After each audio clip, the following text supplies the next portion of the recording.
Today's verse is about fear and God's power to overcome your fears. It is a verse that comforts the fearful. Isaiah 41:10. Do not fear, for I am with you. Do not be afraid, for I am your God. I will strengthen you.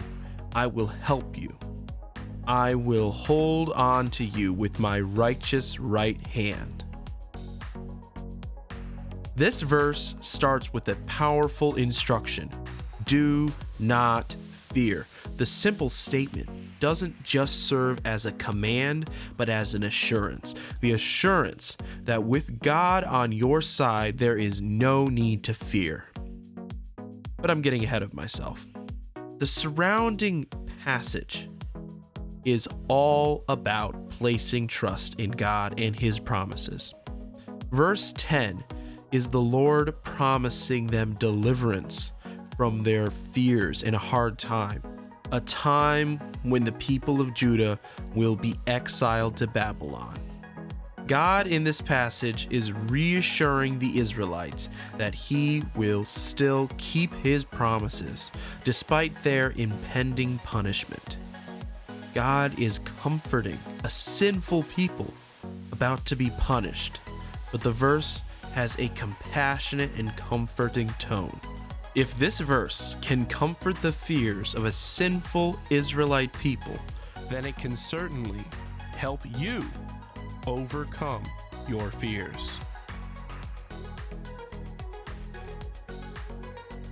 The best reason to not fear is the presence of God. Throughout the Bible, God's presence invokes a sense of power and reverence. God's presence is both powerful and comforting. It can calm our fear. Having God's presence with us through the Holy Spirit is reason enough to not fear anything.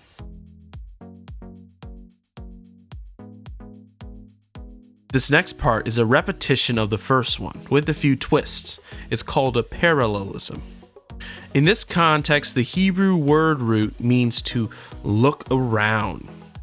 This verse instructs you to stop looking around for help and look to the Lord.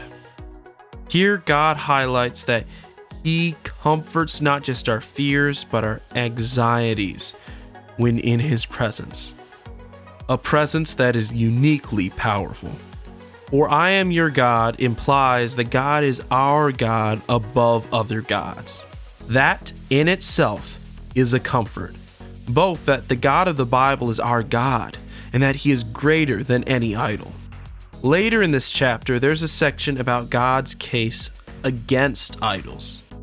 This verse is an excellent precursor to this argument by showing you God's loyalty, compassion, and power. No idol can tell us to fear not. No idol has the power to defend us from our fears. Only the Lord our God gives us the power to make our mountain of fears look like an anthill.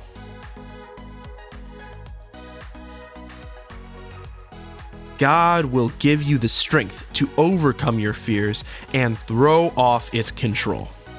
Throughout the Bible, God gives men strength. He gave Samson physical strength, which he used to injure the enemies of Israel. He helped Gideon have faith and courage to defeat an enemy army of thousands with only 300 men. He gave Elijah the strength to survive persecution and the wilderness with one miraculous meal that kept him strong for 40 days. If God gave these men strength to do these great acts, He can give you the strength to overcome your greatest fears.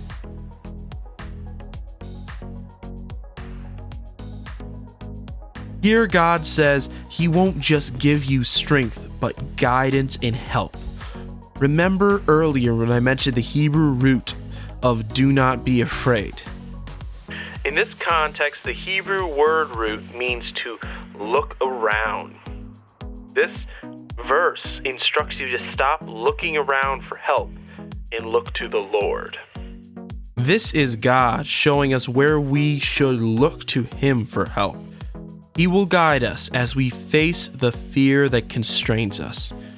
He may tell us to face them head on or to avoid what is dangerous. God's guidance in any situation is always an invaluable help.